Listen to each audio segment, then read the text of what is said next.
while watching it so that you don't have to keep reversing all the time, take notes. That'd be a good idea. Or maybe I'll just create like a free sheet of notes for people so you can just go download it for free off the website. That would be really cool. All right. I'll make it as easy as possible for you, shall I? Yes. All right. So, welcome to a very special episode of Songwriter Trysts. I'm Rae Leigh, and I'm here with the woman that inspired me to even start playing piano or singing, the woman that just led the way and led the path for me my entire life, my big sister, vocal coach. And I mean, you do so many things. Rebekah, I'm so glad to have you on the show. We were talking earlier about grant writing, and you have a business where you're from about where you do vocal coaching. So why don't you introduce yourself? Tell us, who are you and what's your involvement in the music industry? Okay. So I've been teaching singing now for about 11 years. Originally, I was just, singing in different church worship. I used to sing jazz in a jazz band in high school and followed I my think I love of still have jazz the CD from after that. that.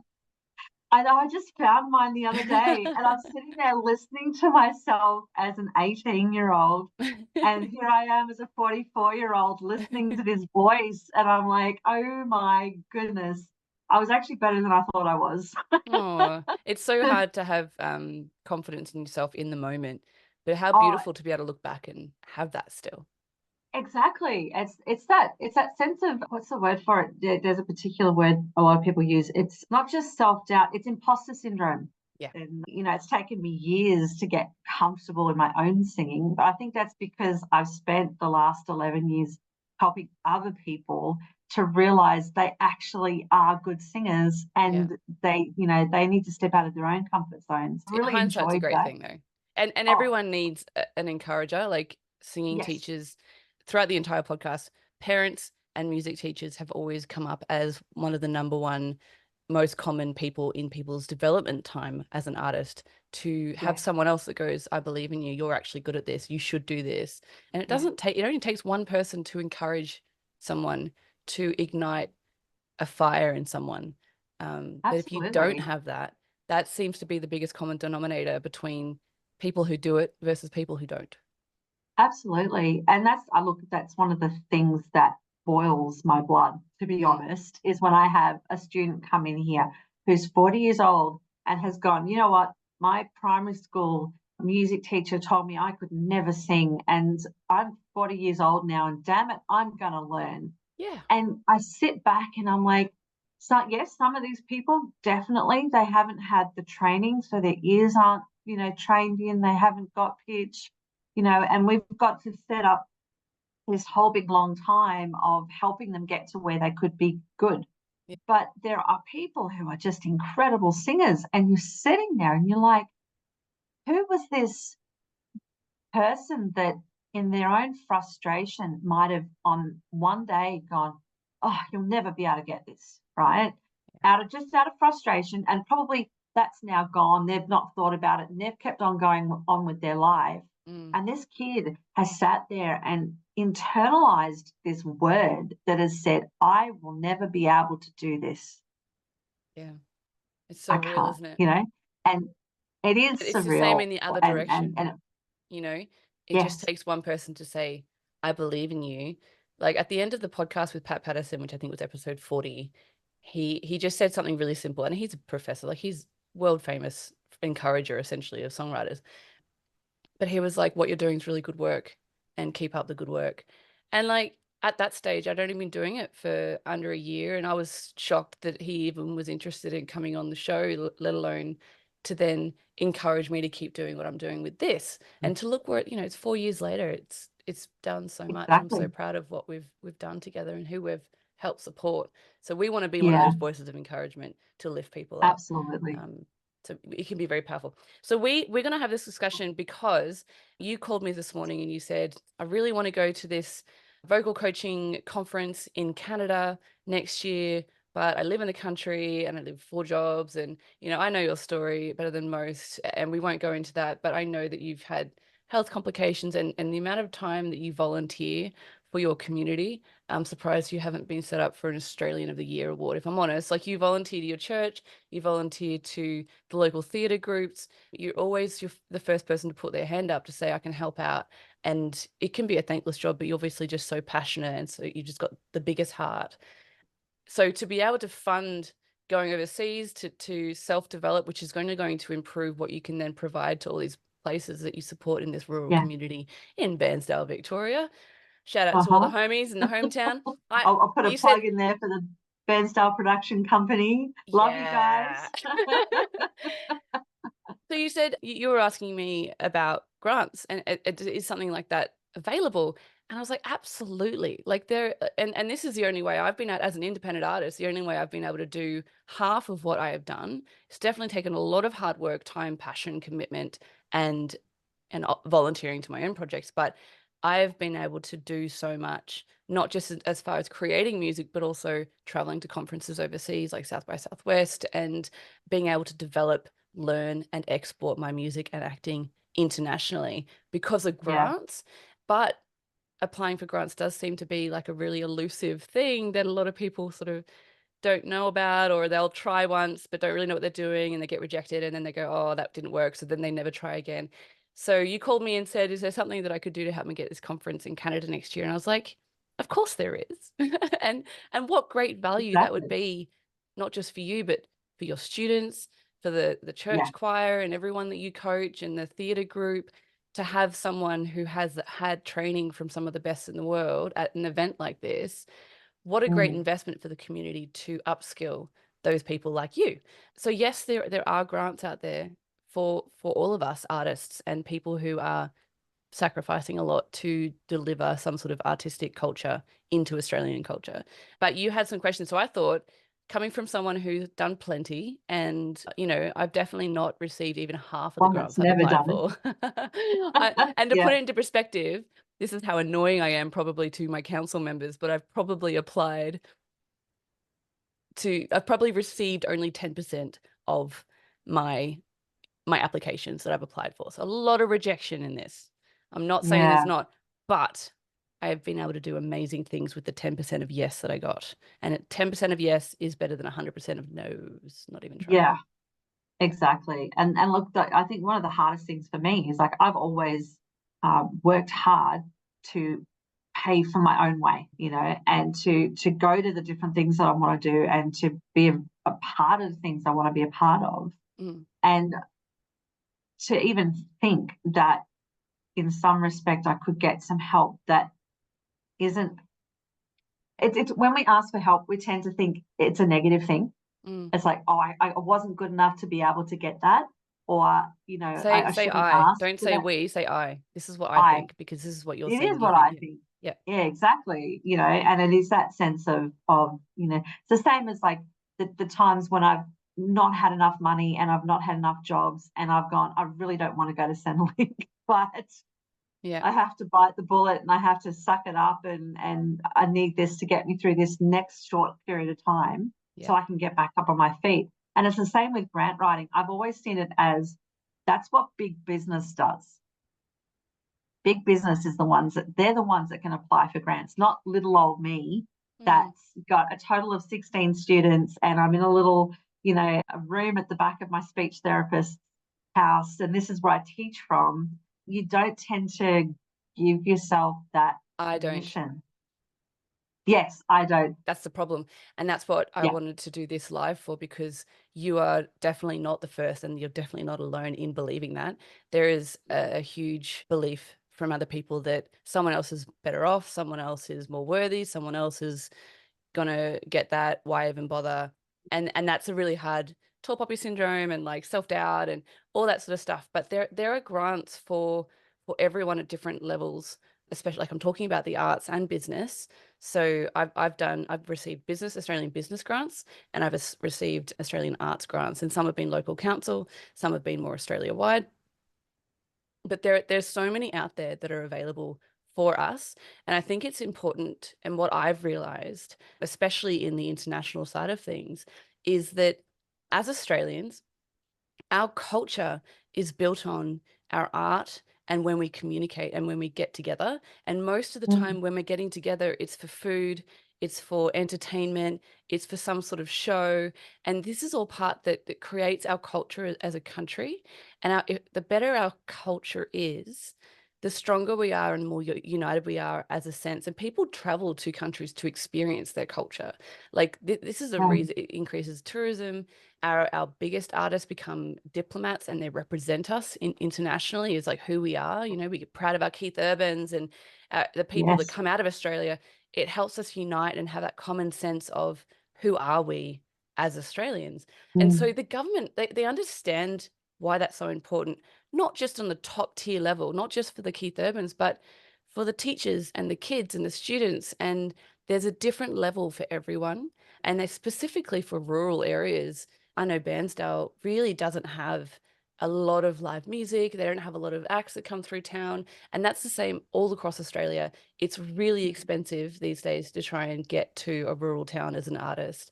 And there are Yeah. touring grants to increase and support artists going into rural areas to provide that sense of culture and community. Because Mm. the reality is a stronger community, a stronger culture, then the safer we are as a community. We can look out for each other. Children are better protected. You know, we know what's going on. If you see someone down the street and they're looking a bit rough up, we notice it as human beings. And if we're at an entertainment thing where we can talk about what's going on, we can talk about the art or whatever, and there's that sense of commonality, even if we've got nothing else in common, we have in common the fact that we're both at that cultural artistic thing, Event. right? So there's Mm. Mm. a conversation starter even, and that brings people together and unites us, and it allows us to check in with each other. So that Yeah. there's so many benefits to having good art, and like we talked about before, you know, it could be that we get $3,000 to help pay for your and grant money will never pay for 100%. You know, that's more of a scholarship. If you're looking for 100% payment, you're looking for scholarship type stuff. Grants are to subsidize your costs. So none of the grants I've ever applied for have ever covered more than 50% of like travel costs or flights or things like that. So you still have to fundraise, get sponsorship, or earn the money yourself from somewhere else to help support your project. But that small investment that the council or the government might be making into you with this grant, whoever you are, whatever your plans are, if you have a clear project and you're following the guidelines of that particular grant and you can explain to them the benefit that it's going to be to you, but not just you, but your community.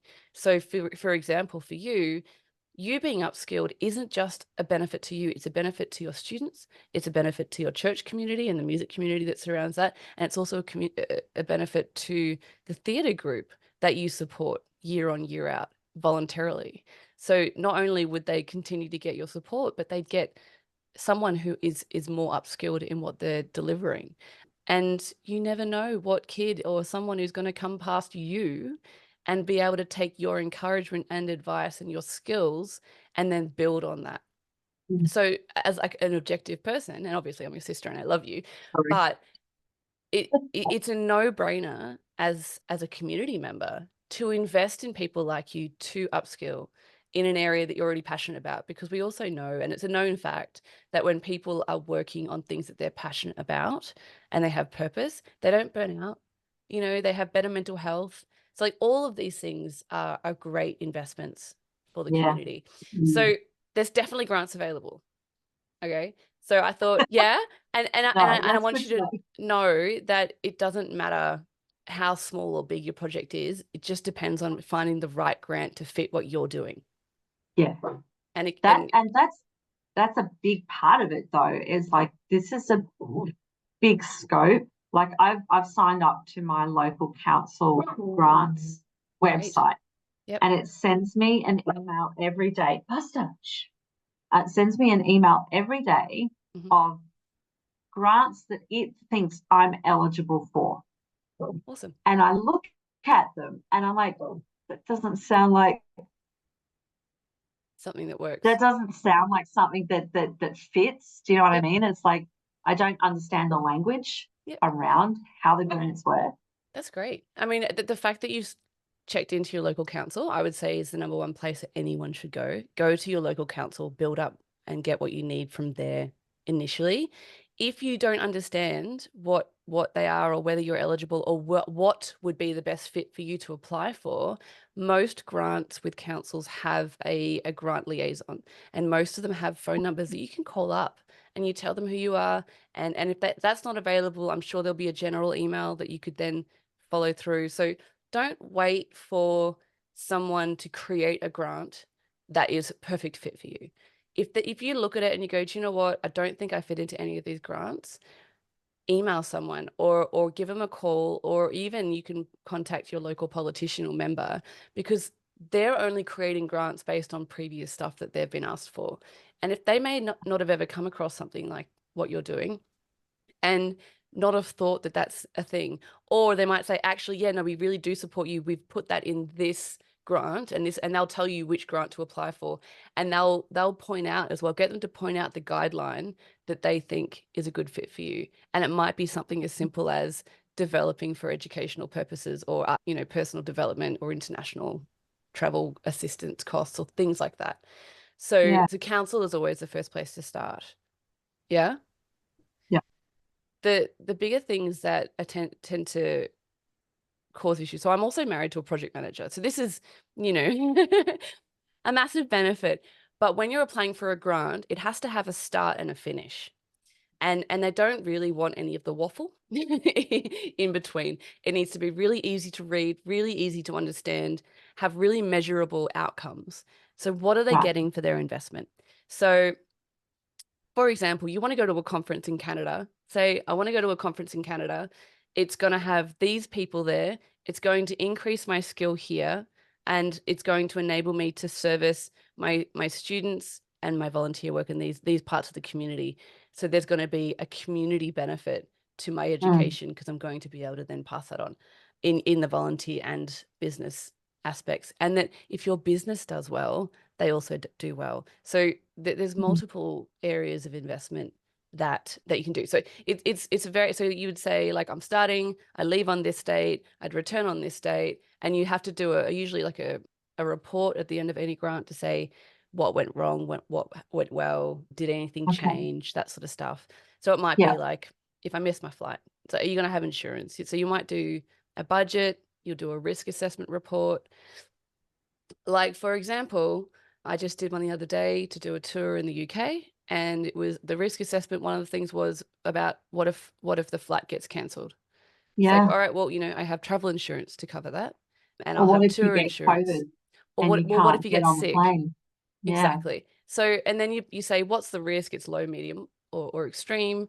Usually it's a low, because it is good to think about, what if something happens? What if my hire Mm. car breaks down? What's my contingency? And to Mm. have that backup, and just to be able to show them that you've thought about this. This is stuff that can go wrong. Like, I had UK travel. I'm going to do car hire. I'll have all the insurances. So I've got roadside assistance as a bare minimum, but also I have support networks in the UK that if an emergency and I was stuck, I would, I'm pretty sure that I would be able to get support from my Yeah. support network as an emergency contact. So having things like that in place just shows them that not only have you got a plan, but you've got strategy and you've got contingencies um, all in place. So Mm. it needs to be well thought out, because I think one of the benefits of talking to you about this is that you haven't done this before. So any questions? Well, okay. So you're talking about dates and things like that. So my Yes. brain automatically goes to, I'm going to be in Canada. I've got 5 students who are international students. I got two, one in Edmonton, one that's in Skagway, I think it is. I'm going to be hopping. So I'm also going to try and see them while I'm over there. But Mm, that's not the conference. The conference is this nice package of 1 week.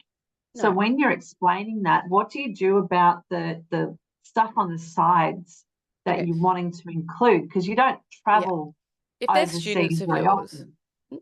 well, some people do, some people do. That's fine. You keep it very concise to what you're doing, but Hmm. having international students overseas means you're exporting. You're an export business, which means you might actually be open to different grants. Even if Okay. you've only got 2 students at the moment, you obviously have a system in place to be able to coach internationally. And So that's another area where going to Canada, where you already have existing students, could increase your export of your coaching product, right? Like you're a vocal Yeah. coach, right? That is your Yeah. product. It's a service. Your Yes. service is being exported overseas. Just as if I was like going overseas to perform or do some acting, I'm exporting that product. Yeah. Yeah. So it's an export. And so therefore you fall under any category of grant that is for exporting businesses to develop and grow your market. So going to a conference, which is what I did. So I had an export grant, which allowed me to go to South by Southwest. It helped me to go to the UK. It helped me go to Japan. It helped me build networks. And some of the results from that was not only did I get to produce new works internationally, but I built invaluable relationships internationally and promote my own music and my acting skills internationally and develop as well as an artist. So I learned more about the industry. And then I also got, like, I recently just got accepted to be a Recording Academy member, which is means I can one day apply to be nominated for a Grammy, which takes, you have to be invited and then you have to be seconded and then it has to go to the board and the board have to approve your application to then be invited to join this prestigious music event, right? So like Yeah. that is an outcome that I got from this export grant, right? That only elevates the Australian representation internationally and allows Yeah. further opportunity for export. So those are the types of buzzwords that you want to talk about, like exporting your business, growing, development, opportunity. Like sometimes going Mm. to a conference, you have no idea what sort of opportunities you're going to get, but that's what they are made for. Absolutely. Yeah. Absolutely. And Yeah. and to be able to meet people that you would never normally meet. For me, one of the key things I'm looking at the moment is there's a sort of a buzzword around trans voice and helping that particular community in masculizing and feminizing and all that sort of stuff. And that is a key sort of component that's starting to come up a lot more in vocal coaching and in I love in that. in this area. I've already met several people in my local community that fit into that category and that want help. There you go. And that's one of the big things that I'd like to do. And it's sort of, so it is, it's all these different, So learning the right yeah, language. It's learning the right learning the right language to get language. the outcome that you want, to Yeah, be able to then help your community. Because exactly. it's not that you just want a free trip somewhere. You're not just going No, for a it's for holiday benefits. or Yeah. it's meant to be for a benefit, you know. Yeah. Yeah. And that's like a great, so obviously with a lot of these grants as well, they're always looking for inclusion. So they want to support women in the arts because we are still a massive minority, especially in music. But that, LGBTQ. Yeah. yes. So like they're wanting to support people in the minorities as well to elevate them as well so that they're Yeah. not feeling discriminated against or all the issues that come with being in a minority. So they're all key benefits, things to add. I wouldn't go on too much, and unless it was the goal of the whole project, you would just sort of tick the box and you'd say there has been growth in this area and our business would and Yeah. our community have noticed a need for this, and Yeah. so this is a part of the conference that we want to we see is going to be value to this project. Yeah. So yeah, you keep it simple, try and do dot points. There's so many great things to be able to look at. You got to think about budget. You got to think about your contingency reports. You got to Mm. think about the start and finish of the project and what the outcome will be. And if Yeah. there is anything measurable, and it could just be simply that you're going to have better opportunities and more skills to bring back to the community and support letters. So, mainly, for example, something like what you're doing, you want to find industry professionals or peers who know you and have known you for a while, who can either give you like a character reference, they might be directly involved in your project. So, get them to say they've agreed to work with you on this project and they're supporting you through it in such a, in what way, and that they're kind of just adding validity to who you are as a character to Okay. show that you can actually pull something off. It just gives strength. So a lot of grants will want support letters. It might be that you could reach out to someone that you might know or a coach that you've potentially worked with before, or maybe you don't know them, but I think it's better if you do know them. But yeah, you could reach out to someone from the conference and say, I really want to get to this conference. Are you able to give me a support letter to tell my grant or my council or whoever it is I'm applying to let them know what I'm doing and why it's so beneficial why it's going to be beneficial to me as a vocal coach and what I'm going to Yeah. be able to provide. So things like that, or even just like support letters from your theatre to say that you are, you know, who you are, or from the church to say you are who you are and what you do and why they value you and why they support Yeah. you in doing whatever. If you can get funding from them, like any sort of support that shows other community people that are supporting you in this project, it also Yeah. adds a lot of weight. So I've had business sponsors and I've done crowdfunding through Buy Me a Coffee to help fund some of the gap that I needed to cover myself. And adding that into the grant just adds so much weight because it shows them that you're committed to doing what you're saying you're going to do. Because I don't want to be throwing out money and then you not do it and then have to kind of get it back, because you do have to give it back if the project doesn't go through. So, Yeah. yeah. So you've got to, you just got to think about those things. Okay. And what's even better is once you've applied, you will actually be eligible for feedback. Most grants, you can call up and you can organize an appointment to get feedback on your grant specifically. It's usually a requirement for most grants. If you are rejected, you can call up and get some feedback. And sometimes, like I think my first one, I wasn't clear enough and they were confused about some things. And so I applied literally for like the same thing a few months later with the amendments to what was confusing. And then I got accepted. So like sometimes, so definitely always get the feedback and make those adjustments and then reapply until they get sick of you and say, just give her the money so that she can shut up. You also need to know that most grants will be a fair way in advance. I think the shortest distance of time I've had between writing a grant and the grant being allowed to start is 6 weeks at minimum. Usually you'd have 2-3 month gap between applying for a grant and then needing the money for the project to start.